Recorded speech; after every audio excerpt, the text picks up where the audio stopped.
नमस्कार, खबरों की खबर में आपका स्वागत है। सब कुछ लुटा के होश में आए तो क्या हुआ, दिन में अगर चिराग जलाए तो क्या हुआ। दिल्ली में मुख्यमंत्री, गृह मंत्री, लेफ्टिनेंट गवर्नर, पुलिस वाले ये सब लोग अब मीटिंग कर रहे हैं क्योंकि हालात खराब होते चले जा रहे हैं।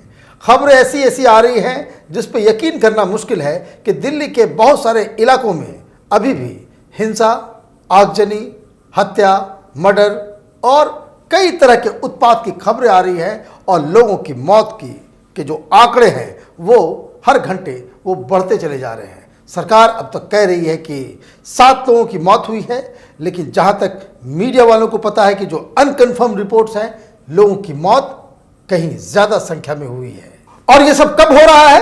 जब दिल्ली के अंदर अमेरिका के राष्ट्रपति डोनाल्ड ट्रंप मौजूद हैं। इतना बड़ा एक ऐतिहासिक कार्यक्रम चल रहा है, पूरी दुनिया की मीडिया दिल्ली में मौजूद है और भारत को बदनाम करने का ये जो साजिश है वो एक तरह से सफल होता नजर आ रहा है। जब पहले कोई अमेरिकन डेलीगेट्स या कोई बहुत बड़ा इवेंट दिल्ली में हुआ करता था तो यही जिहादी संगठन कश्मीर में बवाल मचाया करते थे, बम धमाके किया करते थे। लेकिन चूंकि अब कश्मीर के अंदर शक्ति बढ़ती गई है तो इस बार ये रिकॉर्ड ही, बिल्कुल आप कह सकते हैं कि रिकॉर्ड इन लोगों ने बना दिया कि बीच दिल्ली के अंदर इन्होंने कोहराम मचा दिया है। अब सवाल ये उठ रहा है कि इसके लिए जिम्मेदार कौन है। ये स्थिति दिल्ली में, ये जो कोहराम मचा हुआ है चारों तरफ, हर तरफ से जो धुओं का गुबार नजर आ रहा है दिल्ली के आसमान में, वो उसके लिए जिम्मेदारी कहां पे आप तय कर सकते हैं कि कहां मिस्टेक हुआ। पुलिस क्यों नहीं एक्शन ली? सरकार क्यों चुपचाप बैठी रही? गृह मंत्रालय से क्यों कोई फरमान नहीं आया? तो इसको समझना जरूरी है। कुछ लोग, ये लेफ्ट लिबरल कबाल और कुछ मीडिया के लोग जो राजनीति से पूरी तरह से ओत प्रोत होकर के ये कह रहे हैं कि भाई कपिल मिश्रा के बयान के बाद से ये बवाल मच गया। अच्छा, कपिल मिश्रा ने बयान दिया और हिंसा भड़क गई। अच्छा, ये दलील सुन के मैंने ऐसा लगता है कि ये बोलने वालों को थोड़ा शर्म भी हो, मैंने इनको शर्म भी आती है नहीं आती है, ये समझ के बाहर की चीज है। हर जगह वो देखिए, वो एक शाहरुख नाम का शख्स वो रिवॉल्वर लेकर के गोलियां चला रहा है पुलिस के सामने और लोग उसके पीछे लिख रहे हैं कि ये सब जो है वो कपिल मिश्रा की वजह से हो रहा है। अच्छा, तो कपिल मिश्रा ने धमकी दी, कपिल मिश्रा ने लोगों को भड़काया और शाहरुख खान जो है वो भड़क गया। आप ही कहना चाह रहे हो कि कपिल मिश्रा के अपील पे ये मुस्लिम जो युवा जो पत्थरबाजी कर रहे हैं, जो पेट्रोल बम चला रहे हैं, जो आगजनी कर रहे हैं, वो उससे वो भड़क गए। लेकिन कोई वारिस पठान के बारे में नहीं बता रहा कि किस तरह से उन्होंने 15 करोड़ को 100 करोड़ के ऊपर भारी बताया था। सवाल यह है कि स्थिति इतनी विषाक्त हो गई है। देश की राजनीति, ये जो लेफ्ट लिबरल कबाल, ये जो मीडिया, इन लोगों ने इस देश का वातावरण इतना खराब कर दिया है कि इसमें इन लोगों को समझ में नहीं आ रहा है कि किसकी गर्दन को पकड़ा जाए, किसकी गर्दन को छोड़ा जाए। और जब आप बाकायदा इस तरह का माहौल ही क्रिएट आप कर देते हो, जब पिछले 2 महीने से हर जगह ये शाहीन बाग के नाम पे देश को टुकड़ा करने के लिए, हिंदू से आज़ादी, तो किस तरह के जो नारे लगाए जा रहे थे, एक नारा कपिल मिश्रा का आपको दिखाई नजर आ रहा है और बाकी सारी बातें जो 2 महीने से हो रही है वो आपको प्रोवोकेटिव नजर नहीं आ रहा है। सही बात क्या है कि अगर आप कपिल मिश्रा के बयान को कंडेम करते हैं तो वो सारे पिछले 2 महीने के अंदर जितने भी बयान दिए गए, ये कांग्रेस के लीडर्स, ये मुस्लिम संगठन के द्वारा, ये शाहीन बाग में जितने लोग जाकर के लोगों को भड़का रहे हैं, अफवाह फैला रहे हैं, जो ये कह रहे हैं कि मुसलमानों की नागरिकता छीन ली जाएगी, मुसलमानों को डिटेंशन कैंप में डाल दिया जाएगा, ये प्रोवोकेटिव नहीं है? ये हिंसा आखिर हो क्यों रही है? ये हिंसा इसलिए हो रही है कि मुसलमानों को बहकाया गया है। आपने एक जो बात नहीं है उस बात को लेकर के मुसलमानों को आपने कहा कि सड़कों पे आ जाओ, आगजनी करो, ये तुम्हारे अस्तित्व की लड़ाई है। और आपने पीएफआई जैसे ये तथाकथित ये लोग, जो बहुत ज्यादा ये लोग जो संविधान को बचाने और सेक्युलरिज्म को बचाने के लिए लोग जो सामने आए, इन लोगों की वजह से, क्योंकि इन लोगों ने मुसलमानों के दिमाग के अंदर वो जहर डाला जिस वजह से ये लोग सड़कों पे आए और इन लोगों ने हिंसा की। कोई हिंसा ये पहली बार नहीं हो रही है। दिल्ली में पहली बार इस तरह से हुआ जब पहले ही दिन जाफराबाद में ये आम आदमी पार्टी के लीडर्स के द्वारा जाफराबाद में हिंसा भड़काई गई थी। फिर किसी तरीके से चूंकि चुनाव था, इसको कंट्रोल किया गया। आपने तो यहां कर लिया, मध्य प्रदेश में, उत्तर प्रदेश में, देश के दूसरे इलाकों में जहां जहां हिंसा हुई है ये सीएए और एनआरसी के नाम पे, वो किसकी वजह से हुई? वहां कोई कपिल मिश्रा तो नहीं था, फिर वहां कैसे दंगा हो गया? और ये तथाकथित लोग जो खुद को संविधान के रखवाले बताते हैं, इंटेलेक्चुअल का नकाब पहन करके लोगों को भड़काने में जुटे हुए हैं, इनके पास हिम्मत नहीं है कि वो सच का सामना कर सके, सच अपनी जुबान तक ला सके।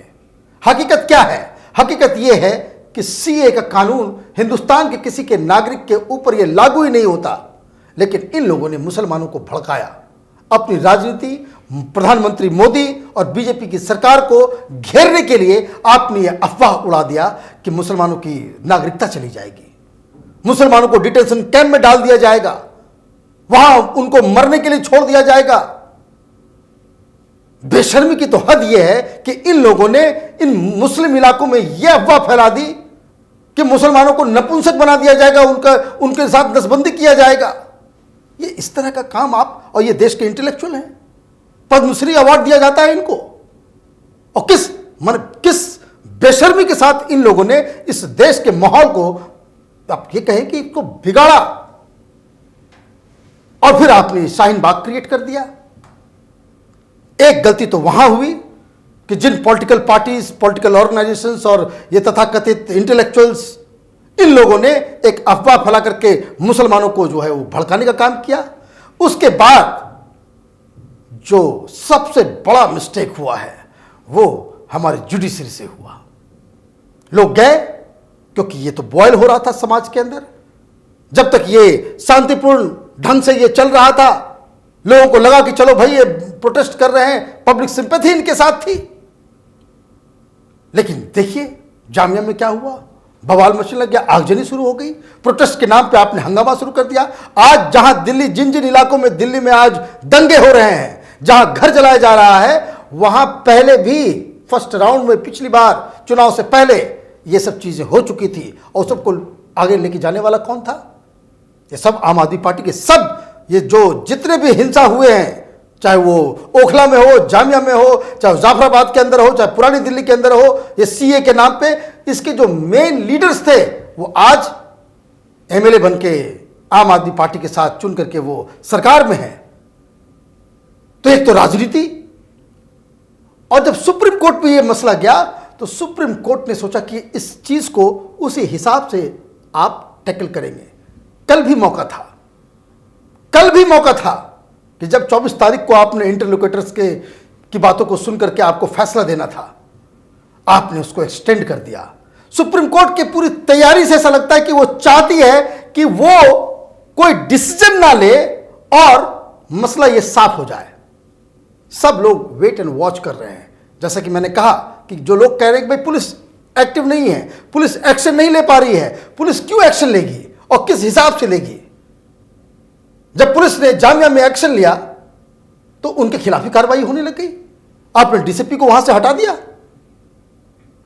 जब हिंसा भड़केगी तो पुलिस एक्शन लेगी, लेकिन आप सुप्रीम कोर्ट हैं, आप माय लॉर्ड हैं, आपके मुख से तो, आपकी आवाज से, आपके कलम से तो न्याय होना चाहिए था, फैसला होना चाहिए था। आपने फैसले को लटका दिया। 1 महीना, 2 महीने से यह बात चल रही है। किसी जज साहब को दिक्कत हो जाता है किसी टॉल पे, तो सु मोटो आप उस केस को खुद ही उठा लेते हैं और गुड़गांव के जो टॉल को जो है 1 दिन में, 1 घंटे में आप खत्म कर देते हैं। यहां 2 महीने से सड़क पड़ा हुआ है, जाम पड़ा हुआ है, लाखों लोगों को दिक्कत हो रही है, सुप्रीम कोर्ट सो रही है, केस आपके सामने है, आप इंटरलोकेटर भेज रहे हैं। किन लोगों को? वैसे फर्जी लोगों को, जो वहां जाकर के वो सरकार की बात क्या करेंगे, कानून की क्या बात करेंगे, उनको और भड़काने का काम कर रहे हैं। तो सुप्रीम कोर्ट ने भी अपना रोल सही ढंग से नहीं निभाया, और जब मसला सुप्रीम कोर्ट में चला गया तो गृह मंत्रालय भी बोला कि भाई अब सुप्रीम कोर्ट फैसला जो करेगा उस पर कार्रवाई होगी। तो गृह मंत्री और गृह मंत्रालय भी सोता रहा। केंद्र सरकार भी सोती रही, पुलिस वाले इंतजार करते रहे गृह मंत्रालय से कोई डिसीजन हो। कोई क्यों डिसीजन लेगा? कोई क्यों डिसीजन लेगा? जब यह मसला सुप्रीम कोर्ट में है तो डिसीजन तो सुप्रीम कोर्ट से आना है। लेकिन सुप्रीम कोर्ट राजनीति करने लग गई। सुप्रीम कोर्ट को लगा कि नहीं, उनको अपना सेकुलर छवि जो है वो मेंटेन करना है, अदरवाइज ये जो तथाकथित ये जो लेफ्ट लिबरल कबाल है, ये जो इंटेलेक्चुअल, ये जो संविधान के जो रखवाले हैं, ये वॉशिंगटन पोस्ट में, ये न्यूयॉर्क टाइम्स में जुडिशरी के खिलाफ, इन जजों के खिलाफ आर्टिकल लिखेंगे। तो सब मूक दर्शक बने हुए हैं। जो कहते हैं ना कि ये राम भरोसे हिंदू होटल चल रहा है, कोई आदमी को जिम्मेदारी लेने के लिए आगे नहीं बढ़ा। और इसी वजह से दिल्ली के अंदर में ये जो हिंसा जो भड़की है और उसमें जो लोगों की मौत हो रही है, उसके लिए सीधे सीधे ये सारा जो प्रक्रिया जो है उसके लिए वो जिम्मेदार हैं। और इसलिए मैं कहता हूं कि ये सारे लोग, जिन लोगों ने मुसलमानों को गलत कानून समझाया, सीए की गलत व्याख्या की, जिन लोगों ने मुसलमानों को यह कहवाया कि भाई तो उसकी नागरिकता चली जाएगी, आपकी पहचान चली जाएगी, जिन लोगों ने पाकिस्तान की भाषा बोली, जिन लोगों ने पीएफआई जैसे आतंकी संगठन को प्रोत्साहित किया, यह आसान सा काम सुप्रीम कोर्ट को समझ में नहीं आ रहा है कि भाई ये 120 करोड़ रुपए जो है पीएफआई ने झोंक दिए हैं सब हिंसा भड़काने के लिए। यूपी में डंडा लगा, ठीक हो गया सारा कुछ। दिल्ली में आपने खुली छूट दे दी, क्यों? क्योंकि पूरा मसला सुप्रीम कोर्ट के पास चला गया। तो जिन लोगों ने यह किया, वो पॉलिटिकल पार्टीज, वो सारे लोग उसके लिए जिम्मेदार हैं। अरविंद केजरीवाल जिम्मेदार है, राहुल गांधी जिम्मेदार हैं। क्यों वो अपने लोगों को वो भेज रहे थे? कि इतनी सी बात समझ में नहीं, ये कौन सा ये डेमोक्रेटिक राइट है? ये बात सलमान खुर्शीद को पता नहीं है क्या, या शशि थरूर को पता नहीं है? ये इतने ही बेवकूफ बैठे हुए कांग्रेस पार्टी के अंदर जो ये सिंपल सी बात नहीं बता सकते कि अगर आपको प्रोटेस्ट करना है तो उसके लिए डेजिग्नेटेड जगह है, आप किसी भी पब्लिक जगह पे जाकर के आप प्रोटेस्ट नहीं कर सकते हैं। ये इतनी छोटी सी बात भी समझाने के काबिल नहीं है आप। जब आप नहीं कर सकते तो फिर ये राजनीति आप करना बंद कर दीजिए कि कपिल मिश्रा की वजह से हो रहा है। आपको एक मौका मिल गया कि भाई कपिल मिश्रा की वजह से हो रहा है, कपिल मिश्रा की वजह से हो रहा है। नहीं, इस हिंसा का कॉज कपिल मिश्रा नहीं है, कपिल मिश्रा उसका रिजल्ट है। इसका कॉज पिछले 2 महीने से जो लगातार मीडिया के अंदर, सोशल मीडिया के अंदर उस तरह के बयान, उस तरह के बहकावा, उस तरह से भड़काऊ भाषण, 100 करोड़ को देख लेंगे तो असम को तोड़ देंगे, हिंदू से आजादी, कश्मीर मांगे आजादी, छीन के लेंगे आजादी, हमारा तुम्हारा रिश्ता क्या, ला इलाहा इल्लल्लाह, इस तरह की बातें अगर होगी तो कहां है संविधान, कहां है सेक्युलरिज्म? सोशल मीडिया में, यूट्यूब पे आप देखिए, जहां जहां ये तथाकथित शाहीन बाग में जो आंटियां बैठी हुई हैं, वो कहते हैं कि भाई हम तो अल्लाह के कानून को मानते हैं। तो अल्लाह के कानून को मान लो या फिर संविधान को मान लो। लोग की पेशेंस, मैं लगातार कैपिटल टीवी में इस बात को कहता चला आ रहा है कि लोगों का पेशेंस जो है वो खत्म हो रहा है। और इस सुप्रीम कोर्ट की वजह से ये जो इनएक्शन, कोई फैसला नहीं लेंगे सुप्रीम कोर्ट, इस वजह से लोगों का पेशेंस जो है वो, उसकी दीवार जो है टूट गई। और इसलिए लोगों को सड़क पे आना पड़ा और आमना सामना हुआ, जिस वजह से हिंसा ये भड़क गई है। और इस हिंसा से फायदा, जिसको बहुत सारे लोग कहते हैं कि भाई इससे किसका फायदा हुआ, कई लोग सवाल उठाते थे, आज वही सवाल के घेरे में है। उन लोगों से पूछना चाहिए कि इस हिंसा का फायदा किसको हुआ, ये जो पूरा प्रोटेस्ट हुआ किसको फायदा हुआ? यही केजरीवाल है, यही राहुल गांधी है जो पूछ रहे थे कि पुलवामा में जो लोग, इतने लोग शहीद हुए, उसका किसको फायदा मिला? तो आज देश की जनता को ये पूछना चाहिए कि ये जो सीए के नाम पे जो बवाल मचा दिल्ली के अंदर, उसका फायदा किसको मिला? अगर फायदा से ही ये तय होगा कि गुनहगार कौन है, तो केजरीवाल को तो जेल में डाल देना चाहिए, क्योंकि फायदे की थ्योरी भी उन्हीं की थी। और जो इसमें नजर जो आ रहा है फायदा, वो आम आदमी पार्टी का नजर आ रहा है।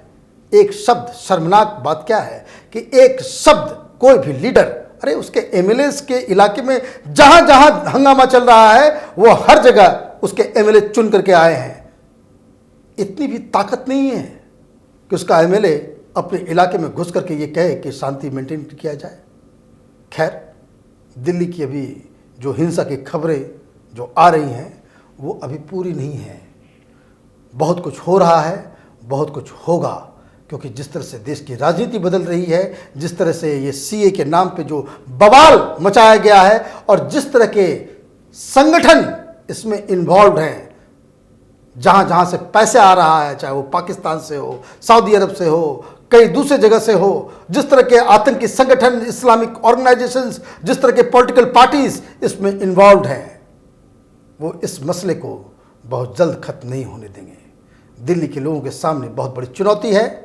हमारी नज़र इस पर बनी रहेगी। आप देखते रहिए कैपिटल टीवी। हमारे वीडियोस को लाइक कीजिए, शेयर कीजिए और हमारे चैनल को सब्सक्राइब कीजिए। धन्यवाद।